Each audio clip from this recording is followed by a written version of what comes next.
Good afternoon everyone. Most welcome to समय का इस यूट्यूब चैनल। आप सभी लोगों का स्वागत है। आज हम डिस्कस करेंगे यूपीएससी प्रीलिम्स 2025 के लिए करंट अफेयर्स बेस्ड क्वेश्चन। ये वो क्वेश्चंस होंगे जिनको इंडियन एक्सप्रेस, द हिंदू और जितने भी करंट के आर्टिकल्स है वहां से उठाकर हमने यहाँ पर इनको समावेश किया है, ताकि वो सब लोग जो यूपीएससी प्रीलिम्स 2025 की तैयारी कर रहे हैं उनको most up to date material दिया जा सके और आपकी प्रिपरेशन को हम आसान बना सकते हैं। तो ध्यान रखना, ये सीरीज आज से चालू हुई है। 500 क्वेश्चंस, 500 एमसीक्यूज हम यहां पर कवर करेंगे और बहुत इंपॉर्टेंट एमसीक्यूज होंगे जो आपकी प्रिपरेशन के लिए बहुत इंपॉर्टेंट रोल प्ले करेंगे। तो आज सबसे पहले करंट अफेयर्स का मैं एक छोटा सा ट्रेंड एनालिसिस आपके सामने रखता हूं कि कितना इंपॉर्टेंट रोल है करंट अफेयर्स का हमारी प्रिपरेशन के अंदर। आप देखोगे 2011 से 2023 का ये जो पूरा का पूरा मैप आपको यहां पर विजिबल है, यहां पर आपको दिखेगा कि कितने नंबर ऑफ क्वेश्चंस पूछे गए हैं। अगर हम पिछले 10 सालों का एनालिसिस करते हैं तो आप देखो 2023 में लगभग 15 क्वेश्चंस करंट अफेयर से पूछे गए थे, 2022 में लगभग 17 क्वेश्चंस, 2021 में लगभग 17 क्वेश्चंस, 2020 के अंदर 18 क्वेश्चंस, 2019 में 14 क्वेश्चंस और इवन 2015-16 में तो आप देखोगे 22 और 27 क्वेश्चंस भी करंट अफेयर्स से पूछे गए हैं। तो ध्यान रखिएगा, आपकी प्रिपरेशन में करंट अफेयर्स का एक बहुत इंपॉर्टेंट रोल रहेगा, चाहे आप किसी भी एग्जाम की तैयारी कर रहे हैं। और स्पेशली यूपीएससी प्रीलिम्स 2025 के लिए ये जो लेक्चर्स है काफी अहम होने वाले हैं। तो इस ट्रेजेक्टरी को देखकर आप समझ जाइए, जहां पर मात्र कट ऑफ आपको 75, 80 या बेसिकली 87, 90 के अराउंड देखने को मिलती है, और आप देखोगे कम से कम 30 से 40 मार्क्स का पोर्शन तो अकेले करंट अफेयर से कवर हो रहा है। तो यहां पर मैं कुछ आप लोगों को दिखाता हूं जो करंट अफेयर से क्वेश्चंस यहां पर आप लोगों को देखने को मिलेंगे। जैसे एक छोटा सा एग्जांपल देता हूं, ये क्वेश्चन जो आप लोगों को देखने को मिल रहा है 2018 के अंदर, इसीलिए हमने सारे न्यूज़पेपर्स के आर्टिकल्स भी कवर किए हैं जो जो भी टर्म्स न्यूज में है। 2018 में यूपीएससी ने क्वेश्चन पूछा था कि which of the following has or have shrunk immensely dried up in the recent past due to human activities। इन तीनों में से कौन से सी ऐसे हैं जो ह्यूमन एक्टिविटी की वजह से कंप्लीटली ड्राई हो गए हैं या कंप्लीटली श्रंक हो गए हैं। और ये न्यूज बेसिकली आप देखोगे कवरेज था हिंदुस्तान टाइम्स के अंदर, जहां पर आया था कि dried up Aral Sea springs back to life. और ये आर्टिकल था एक एंटायर सी जो डिसअपियर हो गया है 50 सालों के अंदर। और ये जो आर्टिकल था, यहां से यूपीएससी ने सीधा क्वेश्चन उठाया कि जो अरल सी है वो 50 सालों के अंदर पूरी तरह से डिसअपियर हो चुका है। क्यों डिसअपियर हो चुका है? क्योंकि जो रिवर्स अरल सी में आती थी उनका रास्ता ब्लॉक हो गया था और अरल सी तक आने का कोई भी वाटर रिसोर्स नहीं बचा था। तो यहां पर इसका आंसर था, ध्यान रखना, ब्लैक सी भी नहीं गया था, लेक बेकोल भी कंप्लीटली ड्राइड नहीं हुआ था, केवल हुआ था अरल सी। तो इसका आंसर था वन ओनली। तो यहां पर मैं ये दिखाना चाह रहा हूं कि जो न्यूज़पेपर्स के अंदर न्यूज का कवरेज होता है उसको डायरेक्टली यूपीएससी अपने क्वेश्चंस में डाल देती है। तो कौन सा सी कंप्लीटली ड्राइड हो चुका था? 50 सालों के अंदर आपका अरल सी। एक छोटा सा एग्जांपल मैंने आप लोगों के सामने रखा है, एक और एग्जांपल रखता हूं आप लोगों के सामने। सेकंड एग्जांपल, 2021 में क्वेश्चन पूछा था आपका धोलावीरा को लेकर। तो क्वेश्चन क्या पूछा था कि कौन से एंशियंट टाउन्स है जो वेल नोन है उसके वाटर हार्वेस्टिंग सिस्टम के लिए, और कौन से ऐसे टाउन है जहां पे building a series of dams and channelising water into connected reservoirs. तो क्वेश्चन था which one of the following ancient towns is well known for its elaborate system of water harvesting and management by building a series of dams and channelising water into connected reservoirs. आप देखोगे धोलावायर के अंदर बहुत सारे reservoirs को connect करके एक बड़े रिजर्वायर बनाया गया है, वाटर स्टोरेज सिस्टम्स बनाए गए हैं। और ये न्यूज में था। क्यों न्यूज में था? क्योंकि यूनेस्को ने क्या किया था, जो धोलावीरा था, जो हड़प्पन सिटी थी, उसको वर्ल्ड हेरिटेज साइट के रूप में डिक्लेयर कर दिया था। और उसी साल यूपीएससी ने क्वेश्चन यहां पर पूछ लिया।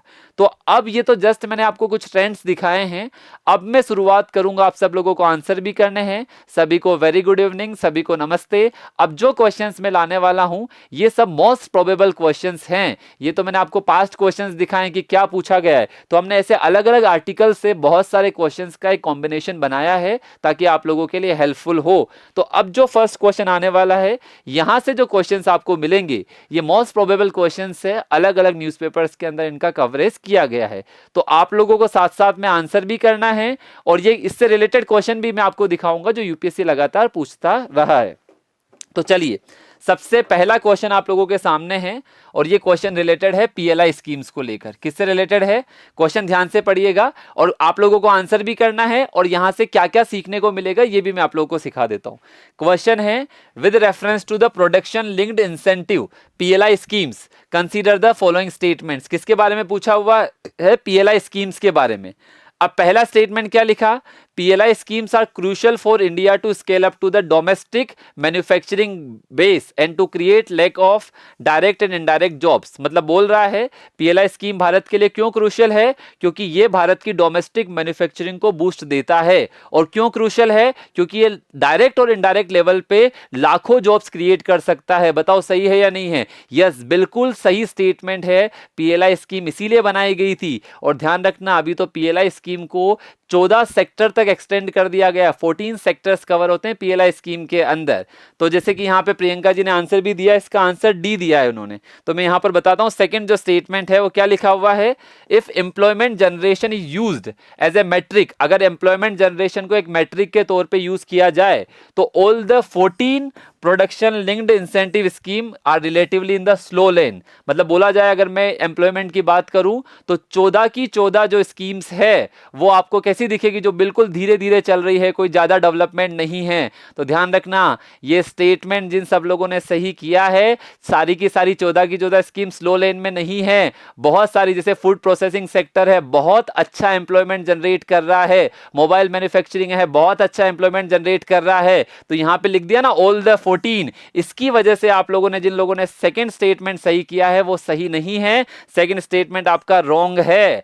और जो थर्ड स्टेटमेंट है, it does not include the aviation sector. सही बात है कि एविएशन सेक्टर को इंक्लूड नहीं करता, लेकिन यह भी ध्यान रखना है ड्रोन और ड्रोन से रिलेटेड जो इक्विपमेंट्स है वो इसके अंदर इंक्लूड होते हैं। तो पहला स्टेटमेंट बिल्कुल सही है, तीसरा भी बिल्कुल सही है। क्या गलत है आपका? टू क्यों गलत है? क्योंकि बोल दिया 14 की 14 जो प्रोडक्शन लिंक्ड इंसेंटिव स्कीम है एम्प्लॉयमेंट के मामले में बहुत स्लो चल रही है। नहीं, फूड प्रोसेसिंग सेक्टर जो है वो बहुत अच्छा एम्प्लॉयमेंट क्रिएट कर रहा है। तो आंसर क्या होगा? A is the correct answer. Yes, काफी सारे लोगों ने सही आंसर दिया है यहां पर। A is the correct answer. Very good afternoon to all of you जो भी लोग जुड़ गए हैं। तो A is the correct answer. यहां पे ध्यान रखना, कुछ और चीजें आप लोगों को सीखने को मिलेगी जो मैं आपको सिखाता हूं। इसी टाइप का एक क्वेश्चन यूपीएससी ने 2023 में पूछा था। यहां से आपका यह भी रिवीजन होगा कि इससे सिमिलर क्वेश्चन कौन से पूछे गए हैं। यूपीएससी ने 2023 में इसी से रिलेटेड एक क्वेश्चन पूछा। क्वेश्चन क्या था? दो स्टेटमेंट दिए थे। पहला स्टेटमेंट दिया था, India accounts for 3.2% of global export of goods. मतलब भारत कितना, अगर मैं ग्लोबल एक्सपोर्ट ऑफ गुड्स की बात करूं तो भारत कितना करता है? 3.2%। ठीक है, ये क्लास हाँ रोज होगी बेसिकली आपकी क्लास, मंडे टू बेसिकली आपकी ये फ्राइडे डेली क्लास चलेगी। और डेली हम 10-12 एमसीक्यूज डिस्कस करेंगे और टोटल 500 एमसीक्यूज हम यहां पर डिस्कस करने वाले हैं यूपीएससी प्रीलिम्स के लिए। सेकंड स्टेटमेंट देखो, मेनी लोकल कंपनीज, बहुत सारी लोकल कंपनीज, और उसमें से कुछ कौन सी कंपनीज है? फॉरेन कंपनीज जो भारत में ऑपरेट करती है, उसने किसका एडवांटेज लिया है? प्रोडक्शन लिंक्ड इंसेंटिव स्कीम का। बताओ इसका क्या आंसर होगा? सब लोगों ने आई थिंक पीवाईक्यू कर लिए होंगे कि जो ये क्वेश्चन ऑलरेडी पूछा जा चुका है, इसी से सिमिलर क्वेश्चन है जो यूपीएससी ने पूछा कि बहुत सारी जो लोकल कंपनीज है और जो बहुत सारी फॉरेन कंपनीज है जो इंडिया में काम कर रही है, उन्होंने पीएलआई का फायदा लिया है। और पहला स्टेटमेंट क्या है? जो टोटल हमारा एक्सपोर्ट ऑफ गुड्स होता है तो पूरी दुनिया का इंडिया का कितना परसेंट हिस्सा करता है? 3.2%। ध्यान रखना, यहां पर भी कई सारे लोग गलत कर रहे हैं। आपका जो पहला स्टेटमेंट है वो गलत है। ये 3.2% नहीं है, इसका लगभग आधा है। केवल और केवल इंडिया का जो एक्सपोर्ट ऑफ गुड्स होता है वो 1.8% है। यहां पर आप फिर फंस जाओगे। तो ध्यान रखना, 3.2% नहीं, 1.8%, जस्ट हाफ है। तो पहला स्टेटमेंट तो आपका गलत है और पहला गलत हो गया तो आपका आंसर क्या हो जाएगा? D is the correct answer. क्योंकि स्टेटमेंट 1 इनकरेक्ट है और दूसरा तो करेक्ट है। हाँ, डेफिनेटली लोकल कंपनीज ने भी फायदा लिया है और उसके अलावा फॉरेन कंपनीज ने भी पीएलआई का फायदा लिया है। तो आप सोचो एक क्वेश्चन में कितनी सारी चीजें आप सीखते जा रहे हो। अभी और भी चीजें सीखनी बाकी है। तो मैंने उस क्वेश्चन को किससे लिंक कर दिया? इसी से रिलेटेड 2023 में जो क्वेश्चन पूछा गया था। तो ध्यान रखना, इंडिया का जो ग्लोबल एक्सपोर्ट ऑफ गुड्स में हिस्सा है वो कितना है? मात्र 1.8 है, 3.2 नहीं है। आई थिंक क्लियर हो गया ये वाला क्वेश्चन। अब मैं कुछ और चीजें सिखा देता हूं। जैसे आप लोगों ने आंसर किया होगा तो मैंने आपको बताया जो हमारी फूड प्रोसेसिंग जो सेक्टर है और जो हमारा मोबाइल मैन्युफैक्चरिंग सेक्टर है वो पीएलआई के अंदर काफी अच्छा कर रहा है। ध्यान रखना, ये स्लो लेन में नहीं है। यहां पे मैं 14 सेक्टर भी आपको दिखा देता हूं। ये देखो, पीएलआई कितने सेक्टर में है? 14 सेक्टर के अंदर। और इंपॉर्टेंट ध्यान रखना, भले ही एविएशन सेक्टर नहीं है बट ड्रोन से रिलेटेड पार्ट इसके अंदर इंक्लूड है। देखो लिखा हुआ है ड्रोन एंड ड्रोन कंपोनेंट्स। अगर लिखा आ जाए कि क्या ड्रोन एंड ड्रोन कंपोनेंट्स इसका पार्ट है क्या? यस, डेफिनेटली ये इसका पार्ट है, तो ध्यान में रखना इसको। तो ये आपके जो 14 के 14 सेक्टर यहां पर लिखे हुए हैं, जिसमें मोबाइल मैन्युफैक्चरिंग भी है, ये भी ध्यान रखना, फार्मास्यूटिकल्स भी है, ये भी ध्यान में रखना, ऑटोमोबाइल भी है, स्टील वाला पार्ट भी है, मेडिकल डिवाइसेस भी है, वाइट गुड्स भी है, इलेक्ट्रॉनिक भी है, टेक्सटाइल भी है, एडवांस केमिस्ट्री सेल वगैरह, ये सब बेसिकली किसके अंदर आते हैं? पीएलआई के अंदर। तो ध्यान रखना पीएलआई वर्तमान में कितने सेक्टर्स में काम कर रहा है? 14 सेक्टर्स के अंदर पीएलआई ऑपरेट कर रहा है। That's a very good. आप ध्यान रखना ये पीएलआई वाला क्वेश्चन आपके एग्जाम में बन सकता है। आई होप इसके अंदर सारी पार्ट आपको क्लियर होंगे फर्स्ट क्वेश्चन के अंदर। तो पहले क्वेश्चन में 2-3 लर्निंग आपको हो गई। पीएलआई किसके लेके? To boost the basically domestic production. इससे लोकल कंपनीज और फॉरेन कंपनीज दोनों को फायदा हो रहा है। 14 सेक्टर्स को कवर करती है, सारे सेक्टर स्लो लेन में नहीं है। फूड और मोबाइल मैन्युफैक्चरिंग काफी अच्छे से काम कर रहे हैं। ध्यान रखना भारत का जो ग्लोबल एक्सपोर्ट ऑफ गुड्स में हिस्सा है वो मात्र 1.8% के आसपास है। ये सारी लर्निंग क्वेश्चन नंबर 1 से मिल गई। एक क्वेश्चन में बहुत सारी चीजें आप लोग सीखोगे, तो that is the question number 1। Yes, smartphone is in the good shape, very good. चलिए नेक्स्ट पे बड़े question, that was the question number 1। Now come to the question number 2। ठीक है, सारे क्वेश्चन बहुत अच्छे हैं। ये क्वेश्चन भी इंपॉर्टेंट क्वेश्चन है। ये क्वेश्चन आपका साइंस वाले पार्ट से हैं। तो आप देखो क्वेश्चन पूछा गया है with reference to the Marburg virus disease. और ध्यान रखना ऐसे क्वेश्चन यूपीएससी के फेवरेट होते हैं। और ये न्यूज में था, 2024 के अंदर न्यूज में था। अभी मैं आर्टिकल भी दिखाऊंगा कि किस आर्टिकल में न्यूज में देखने को मिला था। तो with reference to the Marburg virus disease consider the following statements. इसके बारे में 3-4 स्टेटमेंट दिए हुए हैं। पहले आप लोगों को आंसर करना है कि क्या है ये डिजीज, क्यों फेमस है। मैं आपको थोड़ा सा हिंट दे देता हूं। ये वायरस वही वायरस है जो सिमिलर टू इबोला वायरस है, उसी फैमिली का वायरस है और ये न्यूज में रहा था।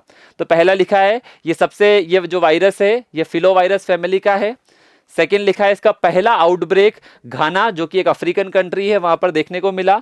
तीसरा लिखा है इसके लिए अभी तक कोई वैक्सीन नहीं बनी है। और चौथा लिखा है इसको ब्लीडिंग आई वायरस के नाम से भी जाना जाता है। ये 4 स्टेटमेंट है जो आप लोगों को देखने को मिलेंगे। तो ध्यान रखना यहां से भी आपको बहुत सारी चीजें सीखने को मिलेगी। अगर मैं आपको बताता हूं, पहले आप लोग भी आंसर कर सकते हैं अगर किसी ने सुना हो, न्यूज़पेपर में पढ़ा हो। मैं आपको बता रहा हूं 2024 के अंदर ये न्यूज में था। और एक और हिंट दे देता हूं, ये मारबर्ग जो है एक जगह का नाम है जहां पर इस वायरस का सबसे पहले आउटब्रेक हुआ था। अब ये सर्च करोगे कि मारबर्ग कौन से शहर में है, उससे ही आपको आंसर मिल जाएगा सबसे पहले कहां पर था। प्रियंका ने जो आंसर दिया है 1, 2, 4, ठीक है। तो आपने 2 तो गलत कर दिया। आई थिंक ये घाना में तो नहीं है, क्योंकि मारबर्ग जो जगह है वो जर्मनी में है।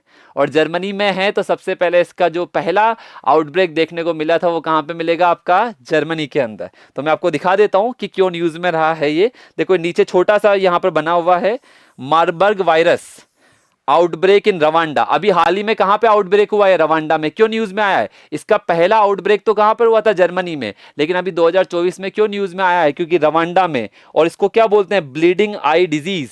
और ये ग्लोबल कंसर्न है, डब्ल्यूएचओ ने भी इसको लेकर चेतावनी दी थी। तो ध्यान रखना अभी न्यूज में तो इसलिए आया क्योंकि अफ्रीकन कंट्री रवांडा में इसका आउटब्रेक देखने को मिला। लेकिन सबसे पहला अगर आप देखोगे तो सबसे पहली बार आया था जर्मनी के अंदर 1967 के अंदर। तो इसलिए इसका मारबर्ग जर्मनी में एक टाउन है जहां से इसका नाम क्या है? मारबर्ग। ठीक है, ये ध्यान रखना। और ये बहुत जो डिजीज है इसकी फैटेलिटी रेट 88% तक चली जाती है। ध्यान रखना अभी तक कोई वैक्सीन नहीं बनी है, वैक्सीन नहीं है, कुछ कुछ ट्रीटमेंट्स है जिससे इसके सिम्टम्स को कम किया जा सकता है। तो आपका आंसर बिल्कुल सही है। अब आपने जो बोला है फर्स्ट करेक्ट होगा, सेकंड गलत होगा। 1, 3, 4 आंसर इज द बेसिकली आपका होगा D is the correct answer, क्योंकि पहला भी करेक्ट है, फिलो वायरस है, इबोला वायरस फैमिली का है। सेकंड गलत है, घाना में नहीं जर्मनी में है। थर्ड सही है, कोई वैक्सीन नहीं है। और चौथा भी सही है, इसको ब्लीडिंग आई वायरस के नाम से जाना जाता है। तो आंसर क्या हो जाएगा भाई? D is the correct answer. तो अब ध्यान रखना यहां पर क्या क्या इसके बारे में थोड़ा सा आप देख सकते हो। जो मार्बर्ग वायरस है एक तरह से ये बहुत ज्यादा इसमें फीवर वगैरह रहता है, हेमोग्राफी फीवर वाला है। और ये वो वही सेम फैमिली है जो इबोला वायरस डिजीज को होती है। तो कई बार स्टेटमेंट आ जाए कि ये वायरस उसी फैमिली से बिलोंग करता है जो इबोला वायरस की है, और फिलोवायरस फैमिली आपको देखने को मिलेगी। मेजर सिम्टम्स वही मैंने जो आपको बोला, फीवर हो गया, पेन हो गया, हेडेक हो गया, सोर थ्रोट हो गया, मेजर जो अपन को खांसी जुकाम या खांसी बुखार में सिम्टम्स होते हैं, तो नॉर्मल सिम्टम्स आप लोगों को देखने को मिलेंगे इस वायरस के। प्रिवेंशन भी वही जो अपन ने कोविड के टाइम पर यूज की ना, वही समय समय पे हाथ धोए वगैरह वो सारी चीजें, और इसके लिए कोई अलग से वैक्सीन नहीं है, कुछ कुछ ट्रीटमेंट्स है जिससे इसके सिम्टम्स कम किए जा सकते हैं, तो अभी तक कोई वैक्सीन नहीं आई है। तो दैट्स वाई ये न्यूज में था। आई थिंक ये क्वेश्चन क्लियर हो गया होगा। इसमें जो जो आपको जानना था वो सारे पॉइंट्स मैंने आप लोगों को बता दिए हैं, ताकि एग्जाम में इससे रिलेटेड कोई क्वेश्चन बने तो आप इजीली आंसर कर सके। इट्स करेक्ट, ठीक है। चलिए, तो आपका हो गया यहां पर आंसर। नेक्स्ट पे आते हैं अपना क्वेश्चन नंबर 3।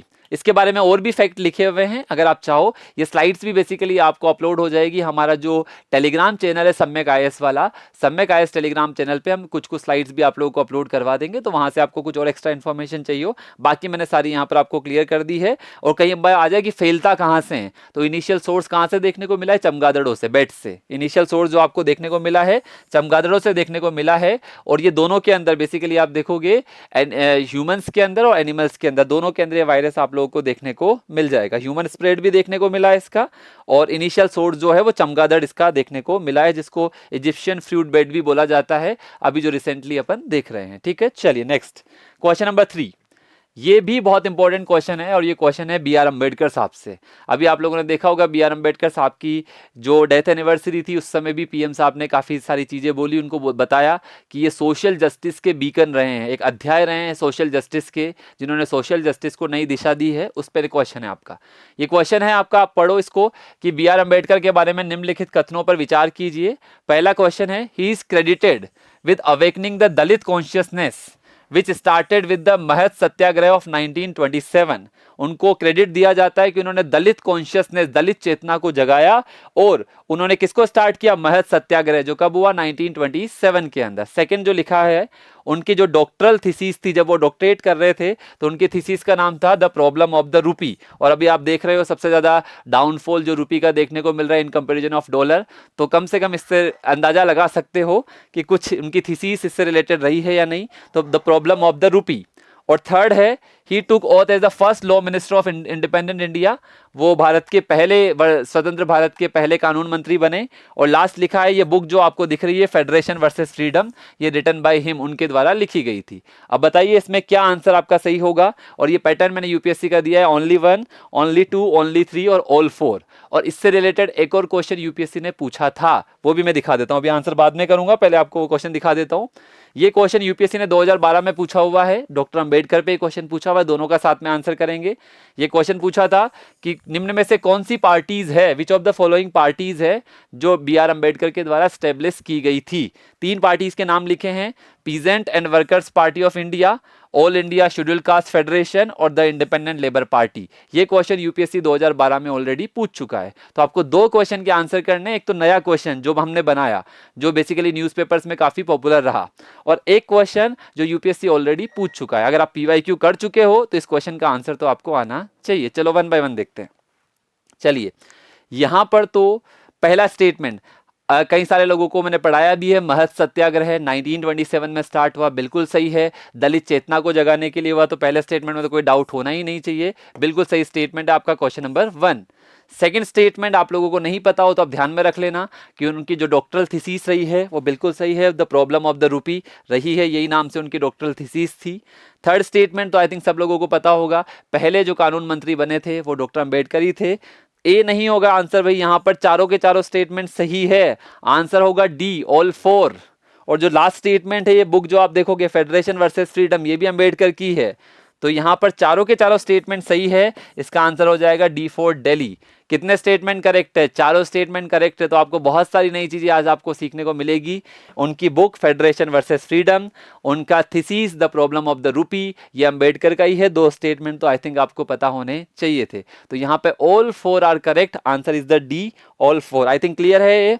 यहाँ पे नीचे लिखा भी हुआ है इनके बारे में, इनकी जो एजुकेशन हुई थी, इनको फाइनेंशियल एड मिली थी छत्रपति साहू जी महाराज वाले पार्ट से, और उन्होंने बेसिकली अपनी स्टडीज कंप्लीट की थी लंदन के अंदर। इन्होंने MSc, DSc, barrister at law degrees बहुत सारी की थी। उनकी डॉक्टरल थीसिस यही रही थी जो मैंने आपको बोला है।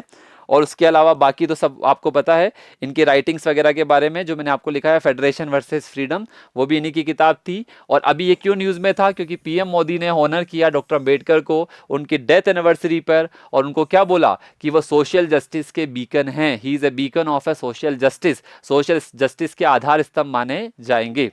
ठीक है, तो ध्यान रखना ये बहुत इंपॉर्टेंट है, ये आप लोगों को ध्यान होने चाहिए। तो चारों स्टेटमेंट्स यहां पर करेक्ट है। और एक और क्वेश्चन मैंने आप लोगों से पूछा था, ये वाला पार्ट जो ऑलरेडी 2012 में यूपीएससी पूछ चुकी है, यहां पर अगर आप देखोगे तीनों स्टेटमेंट्स में से इसका आंसर क्या होगा, यहां पर जो 2 और 3 नंबर है, all India schedule caste federation, ये भी डॉक्टर अंबेडकर के द्वारा फाउंड किया गया है, और द इंडिपेंडेंट लेबर पार्टी ये भी डॉक्टर अंबेडकर के द्वारा फाउंड की गई है। तो ये यूपीएससी का पीवाईक्यू है, ऑलरेडी यहां पर आंसर हो जाएगा B 2 and 3 is the correct answer. तो ध्यान रखना, ये जो पीवाईक्यू वाला क्वेश्चन मैंने आपको अटैच किया, इसका आंसर हो जाएगा B for Bombay, all India schedule caste federation founded by doctor Ambedkar 1936, independent labour party बनी है 1942 में, ये भी बनी है बाय द डॉक्टर अंबेडकर। तो आंसर इज द डी नहीं होगा भाई इसका आंसर, इसका आंसर पहला गलत है, peasant and worker party of India Ambedkar साहब के द्वारा फाउंड नहीं की गई है।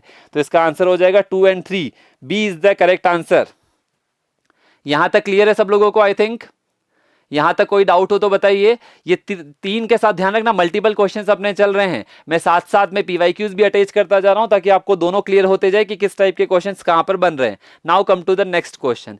ये क्वेश्चन भी बहुत इंपॉर्टेंट है। अभी आप लोगों ने देखा होगा सीरिया में रेजीम चेंज हुई है, मैंने एक आंसर तो मैंने आप लोगों को दे दिया है, बट आपको बताना पड़ेगा कि क्यों इंपॉर्टेंट है ये। तो आप यहां पर क्वेश्चन देखो, Aleppo, Hama, Homs and Daraa are places in the news, where are they located. और ध्यान रखना यूपीएससी में जो क्वेश्चन हैं, ये क्वेश्चन बेसिकली आपको मिलेंगे जो लोकेशंस पे क्वेश्चन पूछे जाते हैं, जो भी वर्ल्ड वाइड इंपॉर्टेंट लोकेशंस होती है।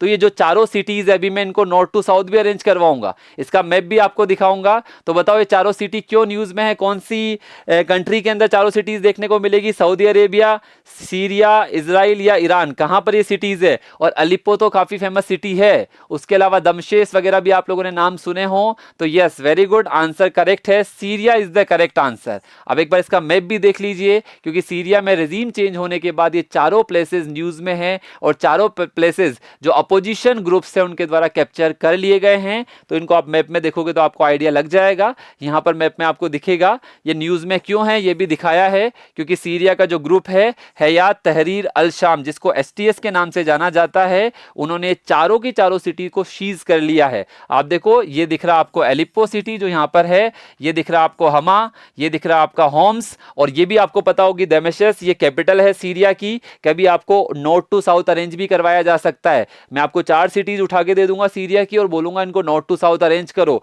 तो ध्यान रखना, अलिप्पो जो है वो नॉर्थ में है और दमिश्क बेसिकली आपका साउथ में है। दमिश्क से नीचे भी एक सिटी है डेरा, तो ध्यान रखना इस सिटी का ऑर्डर पता होना चाहिए। और बीच में आपका हमा और होम्स साथ साथ में है, तो ये ध्यान रखना, हमा थोड़ा सा ऊपर है और होम्स नीचे है। तो हमा होम्स साथ में है, अलिप्पो ऊपर है और दमिश्क नीचे है। ये चारों इंपॉर्टेंट सिटीज है आपकी सीरिया की, न्यूज में रही है, आपको यूपीएससी प्रीलिम्स में क्वेश्चन देखने को मिल सकता है। तो ध्यान रखना, ये सारी सिटीज को न्यूज में रहने की वजह से दिखाया है। आई थिंक यहां तक क्लियर है, दिस क्वेश्चन क्लियर है। चलिए आगे बढ़े। नाउ जो नेक्स्ट क्वेश्चन है ये भी बहुत इंपॉर्टेंट क्वेश्चन है। ये क्वेश्चन है बेसिकली आपका एनवायरनमेंट से, और बहुत इंपॉर्टेंट क्वेश्चन है। इससे सिमिलर क्वेश्चन यूपीएससी काफी बार पूछ चुकी है, तो ये क्वेश्चन भी उसी फॉर्मेट में बनाया गया है। आप देखिए, with reference to tiger conservation in India consider the following statements. मतलब टाइगर कंजर्वेशन को लेकर कुछ स्टेटमेंट्स आपको दिए गए हैं, और इससे रिलेटेड एक क्वेश्चन मैं आप लोगों को दिखा देता हूं जो यूपीएससी ने पूछा है। 2020 में क्वेश्चन पूछा था कि कौन सा एरिया है जो क्रिटिकल टाइगर हैबिटेट के अंदर सबसे लार्जेस्ट एरिया में माना जाता है। आप देखोगे जो राजस्थान में सरिस्का वगैरह है वो भी क्रिटिकल टाइगर हैबिटेट के पार्ट माने जाते हैं। तो पहले एक बार क्वेश्चन पढ़ते हैं फिर आते हैं अपन।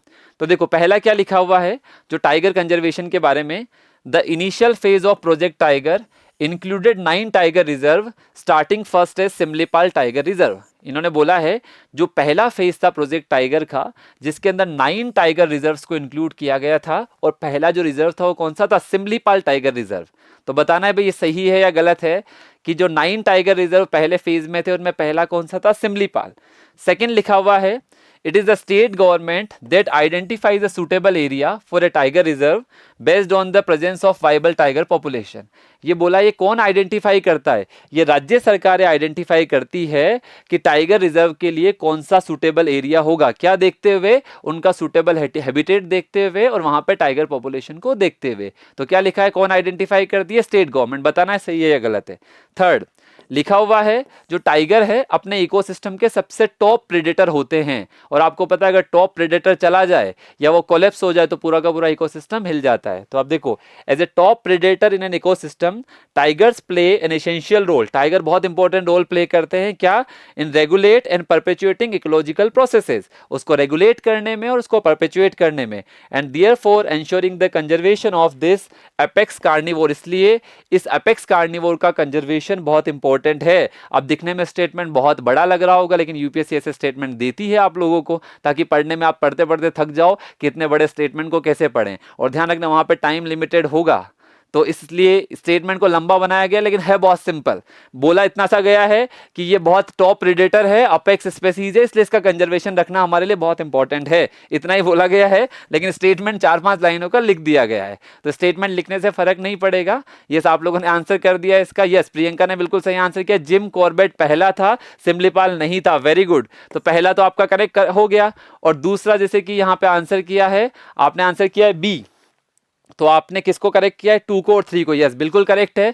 3 तो इतना बड़ा दिख रहा है कि ऑटोमेटिकली करेक्ट हो रहा है। और ध्यान रखना स्टेट गवर्नमेंट ही आइडेंटिफाई करती है, बिल्कुल सही आंसर है। तो answer is the 2 and 3, B is the correct answer. Very good, आप सब लोगों ने सही आंसर किया है।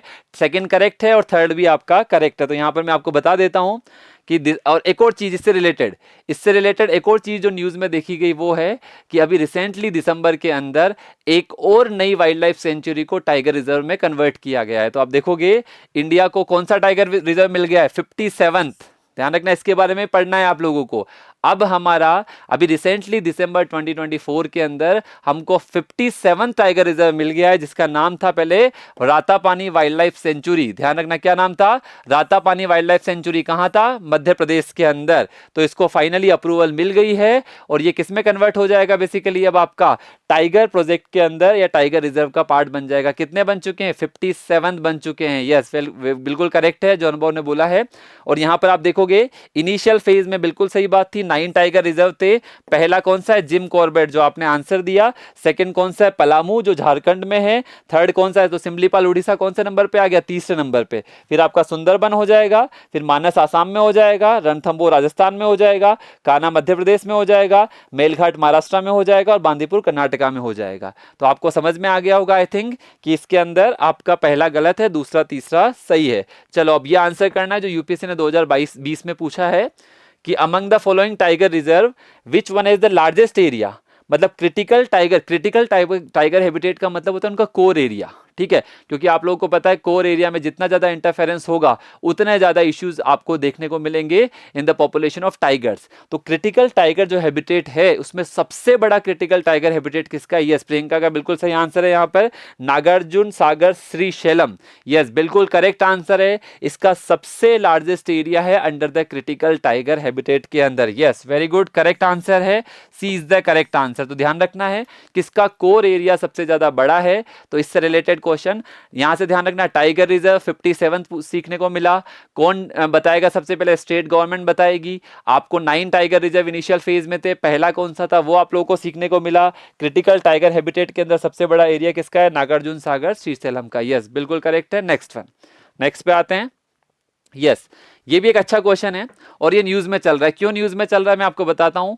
यहां पे यूपीएससी ने एक क्वेश्चन बनाया है कि which of the diseases given above are included in the list of notifiable diseases. मतलब इनमें से जो कौन सी डिजीजेस है वो नोटिफाइबल डिजीज के अंदर आती है। और अभी मैं आपको न्यूज दिखाता हूं कि क्यों न्यूज में था ये नोटिफाइबल डिजीज वाला।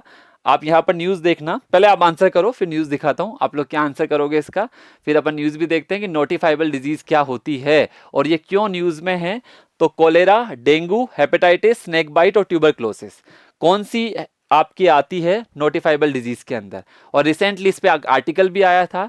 तो ध्यान रखना ये न्यूज में आया था स्नेक बाइट की वजह से। अभी रिसेंटली स्नेक बाइट, सांप के काटने के केसेस इतने सारे बढ़ गए हैं, पहले सांप के काटने को कोई कंसर्न ही नहीं मानता था। तो नोटिफाइबल डिजीज का मतलब है जिनका पूरा ट्रैकिंग किया जाता है, कितने केस आ रहे हैं, कितना मोर्टेलिटी रेट है, कितने उससे इश्यूज क्रिएट हो रहे हैं। तो पहले ध्यान रखना स्नेक बाइट नहीं था, अभी भी नहीं है, बट सेंट्रल गवर्नमेंट ने बोला है, क्या बोला है कि सेंटर चाहता है कि स्टेट्स को कि वो स्नेक बाइट को किसमें डाल दे, नोटिफाइबल डिजीज के अंदर। अभी तक डाला नहीं गया है, इसीलिए मैंने आपको बोला स्टेट सेंटर चाहता है, सेंटर स्टेट को बोल रहा है कि आप सांप के काटने को, स्नेक बाइट को क्या बना दो, नोटिफाइबल डिजीज। और आप देखोगे यूनियन हेल्थ मिनिस्ट्री ने स्टेट से बोला है, और नोटिफाइबल डिजीज का मतलब होता है ये वो डिजीजेज हैं जिनके सारे के सारे केसेस ट्रैक किए जाते हैं, जिनका पोटेंशियल बहुत ज्यादा होता है, बहुत ज्यादा आउटब्रेक कर सकते हैं। देखो, are those with outbreak potential और हाई मोर्टेलिटी, ये वो डिजीजेज होती है जिनकी मोर्टेलिटी रेट काफी हाई होती है और बहुत ज्यादा आउटब्रेक हो सकता है। तो ध्यान रखना, यहां पर अगर अपन देखते हैं तो आप अभी तो जो नोटिफाइबल डिजीज की अपन बात करें तो स्नेक बाइट तो अभी तो आया नहीं है, तो स्नेक बाइट को आप हटा दीजिए। तो अगर आप 4 को हटा दोगे तो आपके पास क्या बचेगा भाई यहां पर, तो आपका बच जाएगा 1 2 3 5। तो answer is the D, is the correct answer.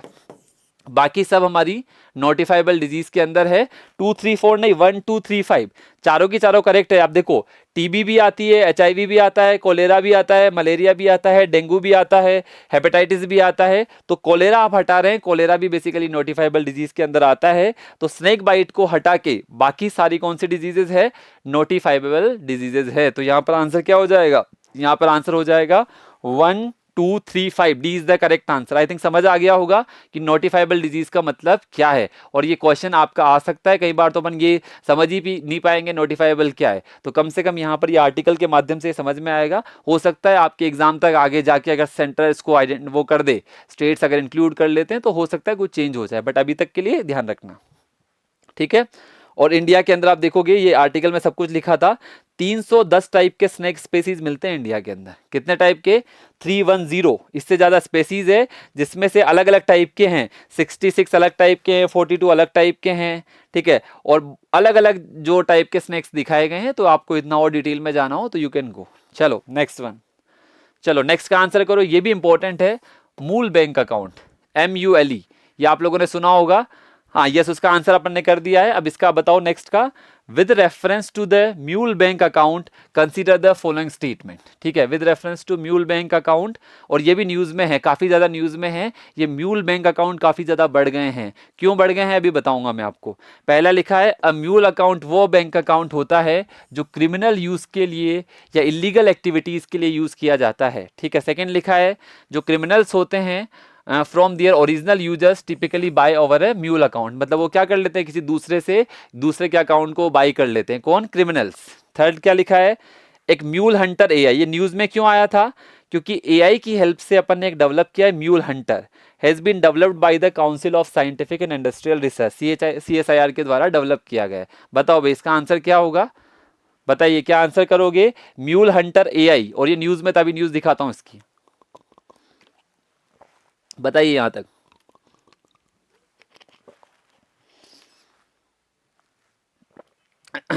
चलो तो मैं बता देता हूं, जनरली म्यूल बैंक अकाउंट क्या होता है। म्यूल बैंक अकाउंट वो होता है जैसे आपने क्या किया, कोई पर्सन है, उसका बैंक अकाउंट ले लिया और उसमें इलीगली आप फंड ट्रांसफर कर रहे हो, मतलब उसका बैंक अकाउंट किसके लिए यूज कर रहे हो, इलीगली फंड ट्रांसफर के लिए। आप लोगों ने देखा होगा बहुत सारे लोगों ने जो डीबीटी के टाइम पे प्रधानमंत्री जनधन योजना के अकाउंट खुलवाए थे, उनको जो इलीगल एक्टिविटी के तौर पे यूज किया गया बाय द म्यूल हंटर्स, जो क्या करते थे, ढूंढते थे एक ऐसे पर्सन को जिसका अकाउंट वो यूज कर सके, किसके लिए, अपनी इलीगल एक्टिविटीज को फुलफिल करने के लिए। अनुभव सिंह बोल रहे हैं स्नेक बाइट टू इंक्लूड, अभी इंक्लूड किया नहीं गया है, उसके बारे में डिस्कशन चल रहा है। अगर इंक्लूड हो जाएगा तो उसमें अपन इंक्लूड वहां पर कर देंगे, इसलिए मैंने आपको बता दिया कि अगर स्टेट गवर्नमेंट नोटिफाई कर देगी तो वो नोटिफाइबल डिजीज की लिस्ट में आ जाएगा, ठीक है। चलो अभी अपन आगे डिस्कस करते हैं उस पर, अगर इंक्लूड हो जाएगा तो मैं आपको नेक्स्ट में बता दूंगा कि हाँ इसको अपन इंक्लूड कर लिया गया है, देन अपन उसको। तो इसका आंसर क्या बताया आपने भाई, म्यूल बैंक अकाउंट एक बैंक अकाउंट है जो क्रिमिनल यूज किया जाता है, बिल्कुल सही बात है। और criminal from their original users typically by our mule account, सही बात है। ओरिजिनल यूजर से वो मेल अकाउंट बाई कर लेते हैं। जैसे मान लो मेरे पास बैंक अकाउंट है और मेरे को उन्होंने 1 लाख रुपए दिया, मेरा अकाउंट बाई कर लिया, मेरे अकाउंट को यूज करेंगे किसके लिए? इलीगल ट्रांजेक्शन के लिए। और अभी रिसेंटली ये म्यूल हंटर एआई डेवलप किया गया, बट यहां पर गलत ये है कि ये सीएसआईआर ने डेवलप नहीं किया है। तो आप लोगों ने जो आंसर किया था, आई थिंक ए जो आंसर है वो गलत है। पहला और दूसरा स्टेटमेंट इसका करेक्ट है, बट तीसरा स्टेटमेंट इसका गलत है। तो वापस से इसका आंसर भी क्या हो जाएगा? D. First is correct, second is correct, but third is wrong. ध्यान रखना, अब याद रखना यहां से। ये देखो नीचे न्यूज भी दिखाई है मैंने, how RBI is leveraging AI to crack down on mule bank account. ये आरबीआई कर रहा है किसको काउंटर करने के लिए? म्यूल बैंक अकाउंट को काउंटर करने के लिए। और आरबीआई क्या लेकर आया है? Mule hunter AI. ये किसने डेवलप किया है? आरबीआई ने। ध्यान रखना, ये आरबीआई का जो इनोवेशन हब है, इसको बोलते हैं आरबीआई इनोवेशन हब, जिसके द्वारा म्यूल हंटर एआई नाम का ये मैकेनिज्म जो एआई पर बेस्ड है, इसको डेवलप किया गया है। तो ध्यान रखना, इस पर क्या गलत होगा? ये सीएसआईआर ने डेवलप नहीं किया, ये council of scientific and industrial research ने डेवलप नहीं किया। ये किसने डेवलप किया है? ये डेवलप किया है आरबीआई इनोवेशन हब ने। तो बिल्कुल सही बात है, ये आरबीआई ने डेवलप किया है एक म्यूल हंटर एआई, जो कि एक एआई पावर्ड मॉडल है, जो किसको कॉम्बेट करेगा? डिजिटल फ्रॉड्स को, जो किसके माध्यम से होते हैं? म्यूल बैंक अकाउंट के माध्यम से। मेरा अकाउंट मुझसे ले लिया गया, मुझे पैसे दिए गए और उसके माध्यम से उसमें क्या की गई? Illegal activities. आई थिंक यहां पर अब नहीं होगा गलत। Okay done. हरवेंद्र ने बोला है यस नो बता दो, तो यस मैंने आपको बता दिया। पहला स्टेटमेंट जो मैं यहां पर बता रहा हूं, पहला स्टेटमेंट जो है म्यूल बैंक अकाउंट वाला करेक्ट है। सेकंड स्टेटमेंट आपका जो है वो भी करेक्ट है, थर्ड आपका रॉन्ग है। तो आंसर क्या हो जाएगा? D. 1 and 2 only is the correct answer. ठीक है, डन। आगे बढ़े, क्लियर यहां तक सारा या कोई डाउट? डन है, यहां तक क्लियर है सारा? चलिए, now come to the next question. ठीक है, नेक्स्ट क्वेश्चन पे आते हैं अपन। क्वेश्चन नंबर 8, ये भी बहुत इंपॉर्टेंट क्वेश्चन है। एडिबल ऑयल्स को लेकर जो क्वेश्चन बोला गया है, बहुत इंपॉर्टेंट क्वेश्चन है। अब देखो, with reference to the edible oils consider the following statements. Edible oil को लेकर एक सिमिलर क्वेश्चन यूपीएससी ने 2018 में भी पूछा था, तो मैं इसको यहां से भी रिलेट करूंगा, और अभी रिसेंटली क्या क्वेश्चन बन सकता है वो भी अपन रिलेट कर लेते हैं। तो 2000 अभी जो रिसेंटली क्वेश्चन बनाया है, एक्चुअली यहां पर पूछा है कि एडिबल ऑयल्स पे जो जीएसटी की रेट लगती है वो कितनी लगती है? 18%। Edible oils currently attract an 18% rate of GST. Edible oil पे कितने रेट लग रही है? 18%। ठीक है, यहाँ पे क्या लिखा है? 2017 से पहले, before the 2017 the GST regime was implemented. पहले, इससे पहले provisions of the central excise tariff act were applied to the coconut oil. यहाँ पे कोकोनट ऑयल को क्यों यूज में लिया गया है? क्योंकि कोकोनट ऑयल को पहले एडिबल ऑयल की कैटेगरी में नहीं रखा जाता था, लेकिन अभी कोकोनट ऑयल को किसकी कैटेगरी में रखा गया है? एडिबल ऑयल की कैटेगरी में। तो पहले तो इसका आंसर बताओ कि एडिबल ऑयल्स पे कितना टैक्स लग रहा है? 18% जीएसटी। ठीक है, सेकंड लिखा गया है कि 2017 से पहले जो कोकोनट जो ऑयल था उस पे कौन से प्रोविजन लगते थे? सेंट्रल एक्साइज टैरिफ एक्ट 1985, मतलब जीएसटी आने से पहले।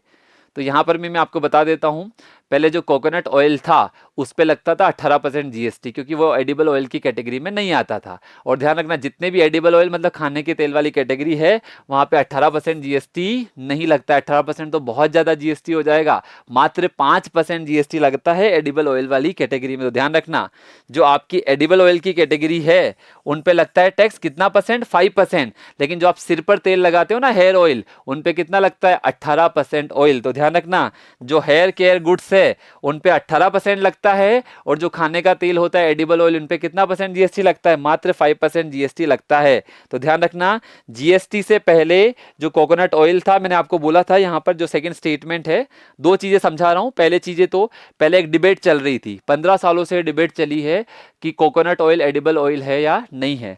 तो आप यहां पर देखो, after more than 15 years of debate, जजेस at various level supreme court ने बोला है कि कोकोनट ऑयल एक एडिबल ऑयल है, और कोकोनट ऑयल एक एडिबल ऑयल है तो उस पे कौन सा टैक्स लगेगा? एडिबल ऑयल वाली कैटेगरी का, मतलब 5% ऑफ द जीएसटी। तो यहां पर पहला स्टेटमेंट तो आपका वैसे ही गलत हो गया, बताओ हो गया नहीं हो गया कि एडिबल ऑयल पे कितना लगता है 18% की जगह 5%। और दूसरा स्टेटमेंट सही है, जब तक जीएसटी नहीं आया था तब तक यही आपकी रिजीम लगती थी कोकोनट ऑयल पे। तो आंसर क्या हो जाएगा, B, 2 is the correct answer. GST से पहले ये एक्ट अप्लाई होता था कोकोनट ऑयल पे। तो सीखने वाली बात ये है, अब कोकोनट ऑयल एक एडिबल ऑयल है जिसपे जीएसटी कितना लगेगा, मात्र 5%, 18% नहीं लगेगा। लेकिन हेयर केयर वाले जितने भी ऑयल्स है या हेयर केयर के प्रोडक्ट्स है उस पर कितना लगता है, 18% ऑफ द जीएसटी। इसी से रिलेटेड एक क्वेश्चन यूपीएससी ने पूछा था 2018 के अंदर। तो क्वेश्चन पूछा था, consider the following statement, the quantity of imported edible oils is more than the domestic production of edible oil in the last 5 years. आपको पता होगा हमारा एडिबल ऑयल का इंपोर्ट काफ़ी ज़्यादा है, इंडिया एडिबल ऑयल इंपोर्ट करता है। तो यहाँ पर लिखा है जो क्वांटिटी है इंपोर्टेड एडिबल ऑयल की वो ज़्यादा है more than the domestic production. Yes, बिल्कुल सही बात है, हमारा जो क्वांटिटी है इंपोर्टेड एडिबल ऑयल का वो ज़्यादा है किससे, डोमेस्टिक प्रोडक्शन से। यस, हमारा डोमेस्टिक प्रोडक्शन ज़्यादा होता तो हमको ज़्यादा इंपोर्ट नहीं करना पड़ता। तो यस, बिल्कुल करेक्ट है कि जो हमारा इंपोर्ट है एडिबल ऑयल का वो ज़्यादा है as compare to domestic production. यहाँ पर सेकंड लिखा हुआ है, government does not impose any custom duty on all the imported oil. नहीं, कस्टम ड्यूटी लगा सकती है, तो सेकंड स्टेटमेंट आपका गलत है। यहाँ पे लिखा है ना, government does not impose any custom duty on all the imported edible oil as a special case. जरूरी नहीं है ऐसा, इन्होंने बोल दिया किसी भी एडिबल ऑयल पे गवर्नमेंट किसी भी टाइप से इंपोर्ट ड्यूटी नहीं लगा सकती। तो इसका आंसर हो जाएगा 1 only, A is the correct answer. पहला करेक्ट है क्योंकि हम एडिबल ऑयल बाहर से इंपोर्ट करते हैं तो हमारे डोमेस्टिक प्रोडक्शन से काफी ज्यादा हमारा इंपोर्ट है। सेकंड गलत है, जिन्होंने बोल दिया कोई कस्टम ड्यूटी नहीं लगा सकते सभी टाइप के एडिबल ऑयल पे, ये गलत स्टेटमेंट है। तो answer will be the A is the correct answer. ये हो गया आपका एडिबल ऑयल वाला क्वेश्चन। यहाँ तक क्लियर है वे सब लोगों को? ये सारे बहुत इंपॉर्टेंट क्वेश्चन हैं और आपको इनमें से बहुत सारे क्वेश्चन डायरेक्टली यूपीएससी प्रीलिम्स 2025 में अलग अलग स्टेटमेंट्स की फॉर्म में देखने को मिलेंगे। चलिए, now come to the next question. Next question पे अपन आते हैं, with reference to the Ganga river dolphin consider the following statement. ये भी बहुत इंपॉर्टेंट है।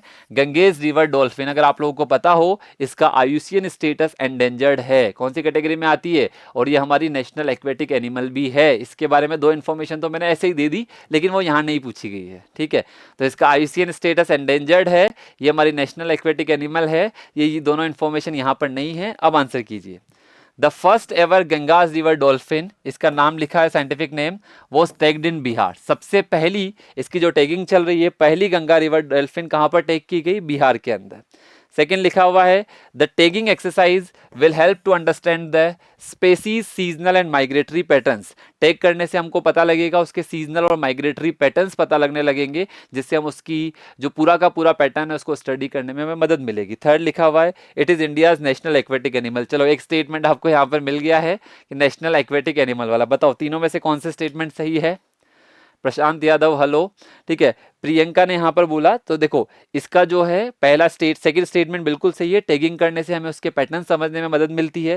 थर्ड स्टेटमेंट बिल्कुल सही है, ये हमारी नेशनल एक्वेटिक एनिमल है। यस, प्रियंका ने बिल्कुल बोला 2009, यस सही ईयर है जब इसको अपन ने नेशनल एक्वेटिक एनिमल डिक्लेयर किया। बट पहला गलत है, ये गंगा रिवर का बिहार वाला नहीं है, it is the part of Assam जहां पे पहली टैगिंग हुई थी। तो ध्यान रखना, सबसे इंपॉर्टेंट जो इसका है, पहली जो गंगा रिवर डॉल्फिन है उसको टैग किया गया था कहां पर? बेसिकली आपके आसाम के अंदर।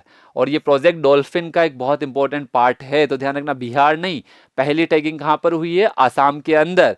और सेकंड ये ध्यान रखना, ये तो मैंने आपको बता ही दिया, इससे इसके पैटर्न समझने में मदद मिलेगी। और तीसरी चीज जो आप यहां पर देख रहे हो, नेशनल एक्वेटिक एनिमल का आपने आंसर दे ही दिया कि हमारे नेशनल एक्वेटिक एनिमल है।